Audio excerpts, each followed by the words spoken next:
Saudari-saudaraku dimanapun Anda berada, bertemu kembali dengan saya Romo Tino SSCC di dalam catatan peziarah.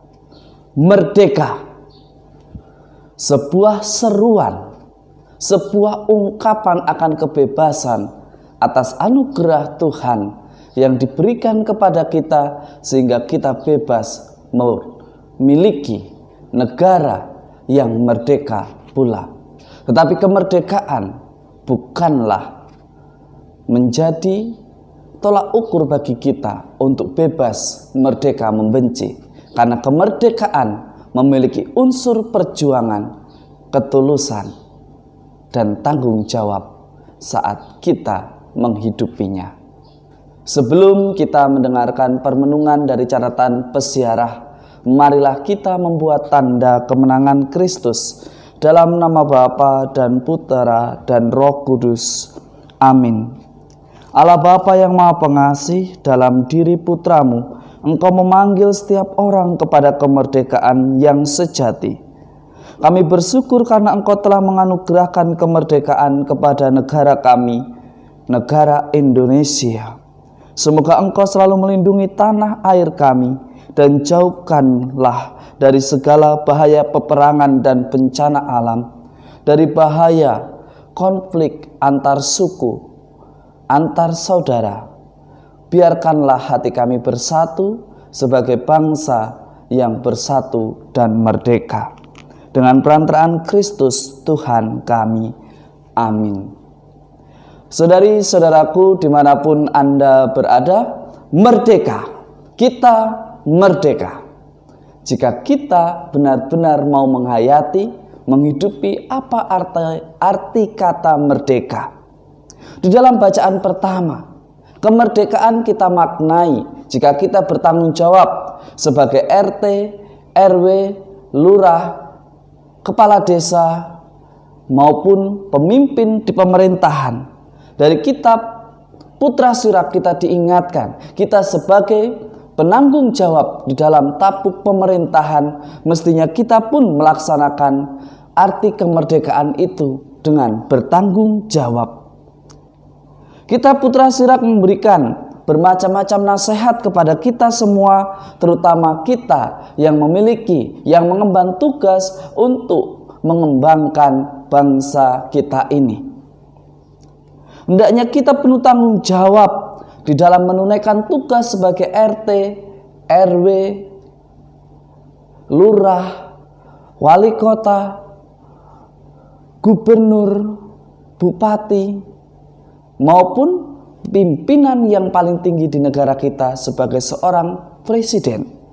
Kita diingatkan bahwa mestinya kita hidup yang bisa diteladani, menjadi hidup yang lebih baik, bertanggung jawab, mengartikan kemerdekaan di dalam ketulusan, bukan di dalam kesemenangan, bukan di dalam otoritas yang mutlak, tetapi bagaimana kita bertanggung jawab untuk memaknai kemerdekaan secara adil.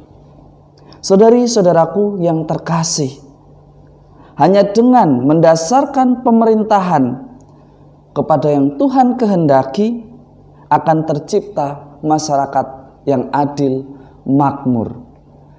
Apa yang Tuhan kehendaki ialah kebahagiaan bersama. Ialah apa yang menjadi rencana Tuhan. Mengapa Tuhan memberikan kemerdekaan kepada kita? Karena Tuhan yakin kita bisa membawa sukacita dan menghadirkan kerajaan Allah di tengah-tengah bangsa kita. Di dalam surat Rasul Petrus yang pertama, kita diingatkan sebagai orang beriman, sebagai abdi Allah, telah dibebaskan oleh Kristus dari dosa. Kita diajak untuk berlaku sebagai orang yang merdeka. Kita sudah diberikan bangsa yang merdeka, maka kita pun mestinya menjadi orang beriman yang merdeka pula. Tetapi Petrus mengingatkan kepada kita, hiduplah sebagai orang-orang merdeka, bukan seperti mereka yang menyalahgunakan kemerdekaan itu untuk menyelubungi kejahatan mereka, tetapi hiduplah sebagai hamba Allah. Seringkali ketika kita ingin mengkritik atas dasar kemerdekaan, atas dasar kebebasan, kita mengkritik hingga akhirnya kita lupa diri bahwa kita sudah menjadi sombong. Kita sudah menyelubungkan kejahatan kita dan membungkusnya di dalam kebenaran dengan dalih kemerdekaan. Saudari-saudaraku yang terkasih, kemerdekaan itu bebas dari yang namanya kepicikan.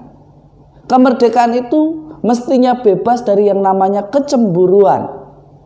Kemerdekaan itu mestinya kita bebas dari yang namanya egoisme, mengutamakan kepentingan pribadi. Karena di dalam kemerdekaan berarti kita seia sekata sepenanggungan di dalam memperjuangkan dan mempertahankan kemerdekaan.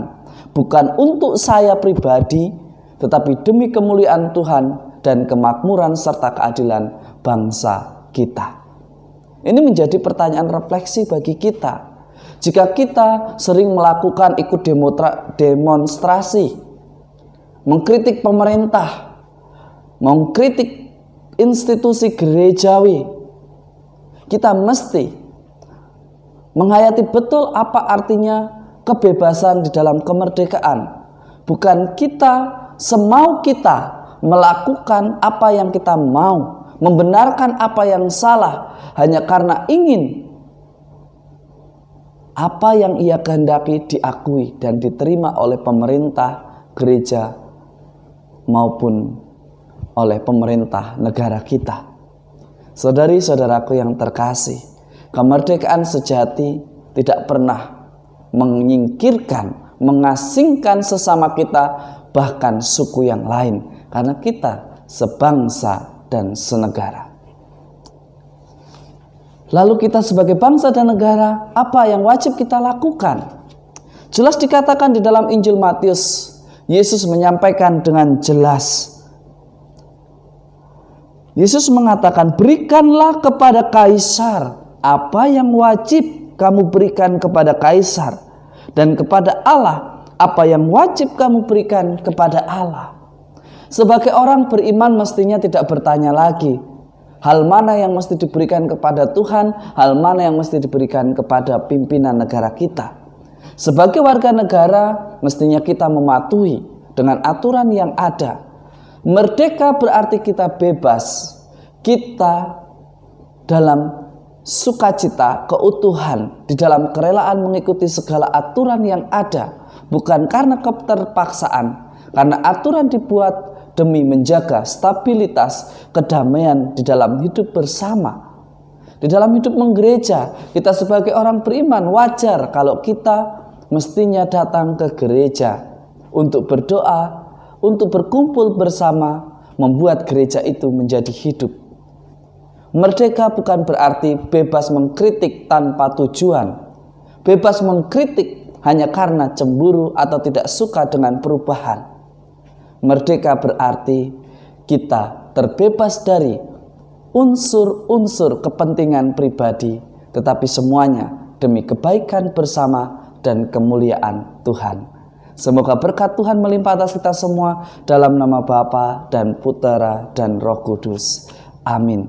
Saudari-saudaraku dimanapun Anda berada, jangan kita hanya berteriak merdeka, tetapi kita tidak bisa menghidupi, atau bahkan kita masih terjajah oleh perasaan egoisme kita, oleh nafsu-nafsu yang tak teratur. Kita diingatkan merdeka berarti kita melakukan dengan sukacita di dalam kebebasan apa yang menjadi tugas dan tanggung jawab kita di dalam persiaran hidup kita. Merdeka Dirgahayu, negaraku Indonesia yang ke-75 tahun.